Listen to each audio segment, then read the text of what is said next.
Welcome back to Smart Physics as we continue with our step-by-step walkthrough. In this particular video, we are dealing with the Cambridge IGCSE Physics Theory Component 41 of October-November 2025. For this video, we will zero in on question number 8. So let's quickly delve into it. Question number 8 reads, Fig 8.1 shows a solenoid. Draw on Fig 8.1 4 complete magnetic field lines to show the pattern and direction of the magnetic field inside and outside the solenoid. And it's a 4 marker. There is a lot of work here. Now, for us to draw the direction of the magnetic field lines, we need to identify the North Pole, because the direction of the magnetic field is defined by the North Pole. And since we're dealing with the magnetic field surrounding a solenoid, we need to record the right-hand grip rule for solenoids. So let me quickly record the right-hand grip rule for solenoids over here. The right-hand grip rule for solenoids says, when the right hand grips a solenoid in such a way that the 4 fingers curl in the direction of the current, then the thumb will point to the North Pole. So let's superimpose the right hand grip rule over our solenoid. We follow a conventional direction of current from positive to negative. So this is how our current is flowing in the solenoid, over and under on the other side. So let's superimpose.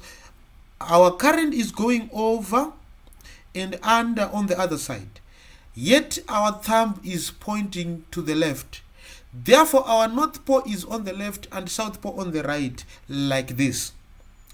With the North Pole determined, we can now complete the magnetic field lines. The field lines are expected to come out of the north and enter in through the south like this. They come out of the north and they enter in through the south like this. Now the question says inside and outside, the pattern and direction. So the pattern, we have inside where they are parallel, coming out of the north and entering in through the south, and outside where they are circular or elliptical, coming out of the north and entering in through the south. So inside they are parallel from the north to the south, outside they are elliptical or circular from the north to the south. So we have dealt with direction north to south, pattern inside parallel, outside circular. So with this we have completed these 4 marks. Part 2 says, mark a point inside the box in Fig 8.1 where the magnetic field is strong. Label this point B. So B was expected to be somewhere here. Why? The field is stronger where there is a high field density, where we have more field lines per unit area. If we put a square here, we are going to capture most of the field lines.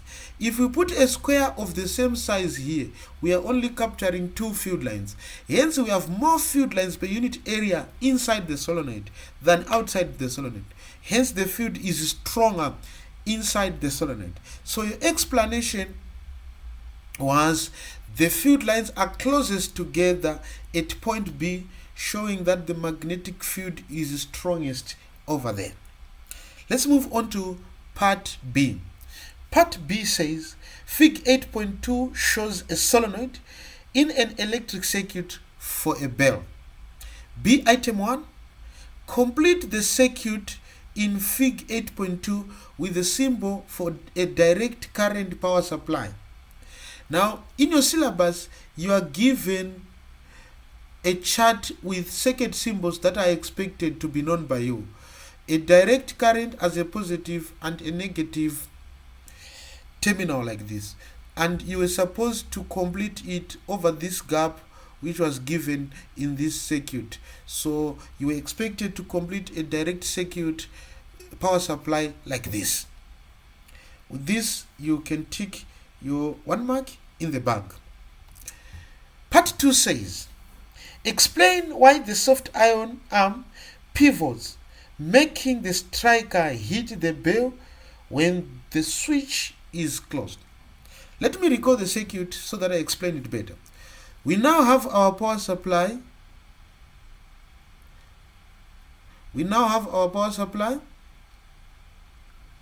And the switch has been closed, meaning current can now flow through the circuit.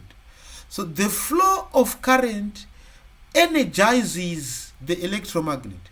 So we say the electromagnet is energized. What do we mean by that? The iron bar inside the magnet begins to behave like a magnet.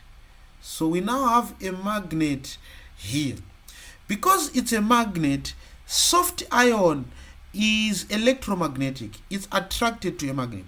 So it will be pulled towards the magnet. It's attracted to the magnet like this. In so doing, it moves with the striker, which is going to hit the gong. So the ideal answer was, when the switch is closed, the solenoid becomes an electromagnet. It becomes energized. And attracts the soft iron arm, and the soft iron arm pivots. Part B says, explain why the arm pivots back to its original position after the striker hits the bell. So when the striker comes in contact with the bell here, it creates a separation, because as this moves down with the striker, there will be a separation over the contacts here. So here we have a separation. In other words, the contacts are no longer in contact. Hence, there is an open switch here. The current stops flowing. The electromagnet loses its magnetism, and this attraction disappears. Hence, the springy metal will pull back the soft iron arm, causing it to move backwards. So the ideal answer was, after hitting the bell, the contacts are broken, the switch opens again, cutting the power to the solenoid. The soft iron arm is pulled back by the springy metal, making it pivot back. With this, you take these 2 marks and consequently 10 marks.